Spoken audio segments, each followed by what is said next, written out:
Hello बच्चों, मैं ज्योत्सना सिंह बोल रही हूँ और मैं अपनी शॉर्ट इंस्पिरेशनल स्टोरीज़ की सीरीज़ जो मैंने चलाई है उसमें आज मैं एक नई कहानी जोड़ूंगी। ये कहानियाँ बच्चों तुम्हारे लिए मॉरल लेसन के साथ आती हैं। इनसे जो शिक्षाएं मिलती हैं उनका तुम अपने जीवन में ज़रूर उपयोग में लाना। ये नैतिक मूल्य देती हुई जो ये कहानियाँ हैं, इन नैतिक मूल्यों का जीवन में बहुत महत्व है और समय समय पर तुम अपने जीवन में इसका सदुपयोग करोगे तो ये कहानियाँ सुनना तुम्हारे लिए सार्थक हो जाएंगी। कहानियाँ सुनते हो और इसके नैतिक मूल्यों को अगर तुम अपने ध्यान में लाते हो तो ये कहानियाँ बहुत दिनों तक तुम्हें याद रहेंगी। शायद ज़िंदगी में कभी ना भूलने वाली ये कहानियाँ होती हैं, क्योंकि हमने भी बचपन में जो ये नैतिक कहानियाँ सुनी थीं, उन कहानियों की धुंधली यादें आज भी हमें हमारे जेहन में हैं और समय असमय हम उनका सदुपयोग लाते हैं और उनसे हमें सफलता ज़रूर प्राप्त होती है और उनका सदुपयोग हमें ज़रूर सच्चा मार्गदर्शक बनकर हमारा कल्याण करता है।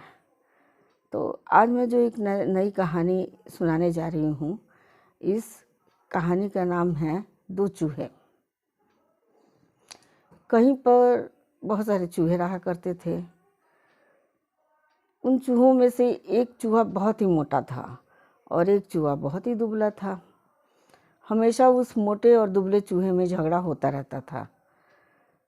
एक दिन उन दोनों चूहों में किसी बात को लेकर कहासुनी हुई और दोनों चूहे किसी पहाड़ के ऊपर चढ़कर बहुत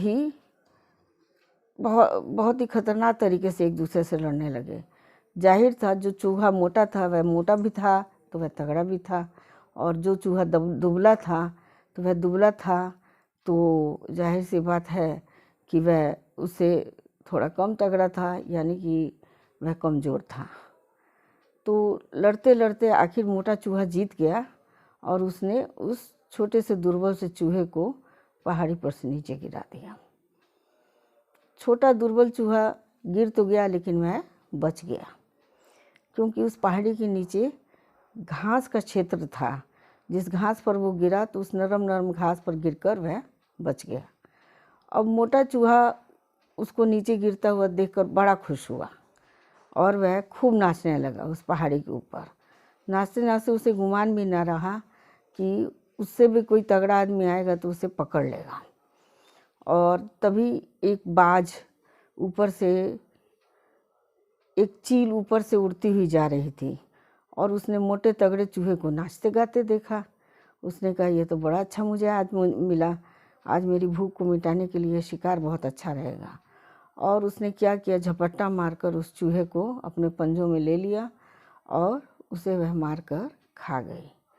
तो इस तरह उस दुर्बल चूहे का तो अंत नहीं हुआ, लेकिन उस मोटे तगड़े चूहे का अंत जरूर हो गया, क्योंकि वह घमंडी था और अपने घमंड में ही जी रहा था कि मैं बहुत मोटा हूँ, तगड़ा हूँ, मेरे जैसा तो कोई है ही नहीं।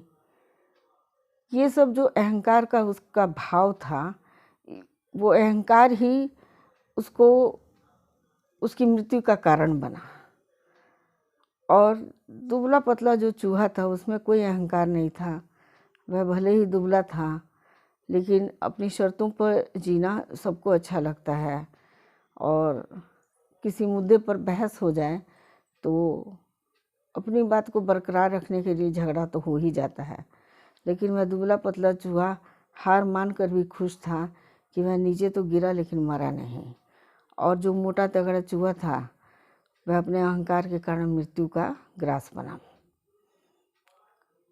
तो बच्चों, कहानी यहीं ख़त्म होती है दोनों चूहों की, और कहानी से तुम्हें यही सीख मिलती है कि घमंड नहीं करना चाहिए।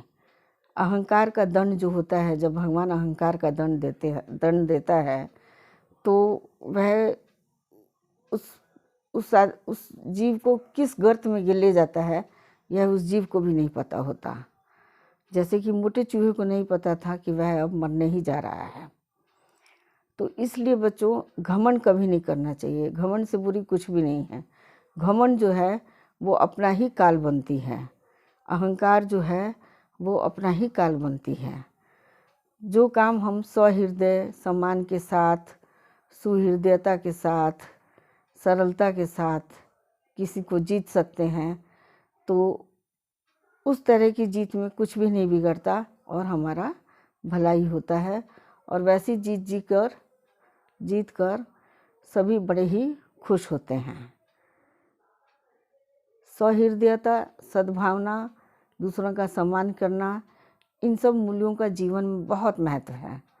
अगर ये सब मूल्य जीवन में बने रहें तो तुम्हें शायद ही कोई नीचा दिखा पाए, क्योंकि तुम्हारे पास उन शब्दों का, उन झगड़ों का जवाब देने के लिए ये नैतिक मूल्य हमेशा समर्थन में खड़े रहेंगे और तुम्हें ज़रूर जीत दिलवाएंगे। तो ठीक है बच्चों, आज की शॉर्ट इंस्पिरेशनल स्टोरीज सीरीज़ में यह कहानी यहीं ख़त्म होती है। अगली कड़ी में हम फिर आप लोगों के साथ एक नई नैतिक कहानी लेकर जुड़ेंगे। तब तक के लिए बाय बाय। अगले वीडियो में हम फिर मिलेंगे।